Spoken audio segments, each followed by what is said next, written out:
Maintenant, apprendre comment tracer votre ligne de tendance. Donc une ligne de tendance, vous pouvez la prendre ici, regardez sur le TradingView, boum.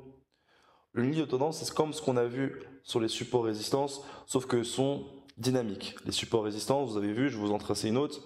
Voilà, je n'ai pas besoin de la tracer, vous la voyez à l'œil nu. Même ici, il y en a une. Vous voyez, c'est horizontal. On la prend du point le plus haut à ce point-là. Là, on a une ligne de tendance, ok? Et on peut l'étendre.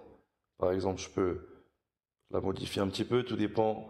C'est qu'en fait, c'est ça un petit peu, pour ma part, ce que je trouve dommage avec ce type de dessin, avec ce type d'analyse technique, c'est que c'est vraiment la base, c'est ce que tout le monde apprend. Donc, vous voyez là, elle est magnifique, cette ligne de tendance.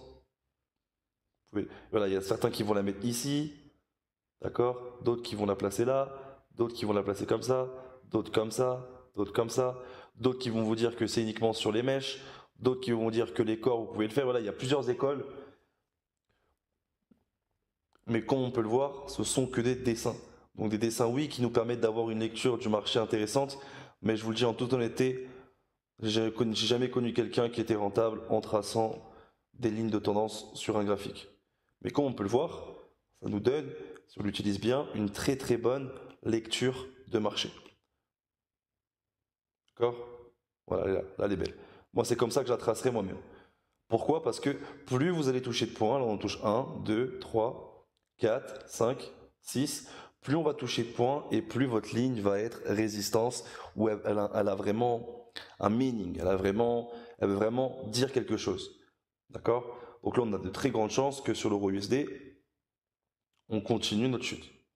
Parce qu'on arrive dans un point intéressant. Ou, bien entendu, on a un changement de tendance et on va partir à l'achat. Là, je les trace pour chercher des ventes, mais je peux aussi le faire pour chercher des achats.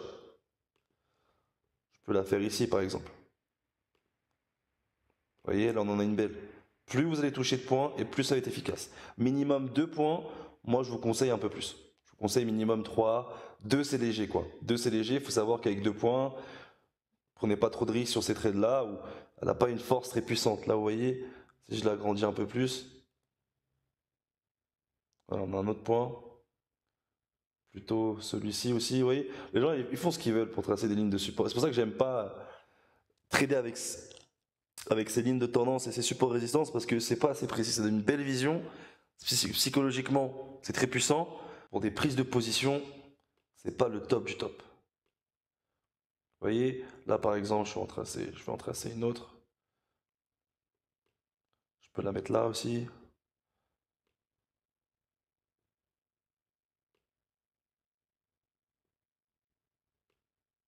Que je suis en weekly, comme vous le voyez.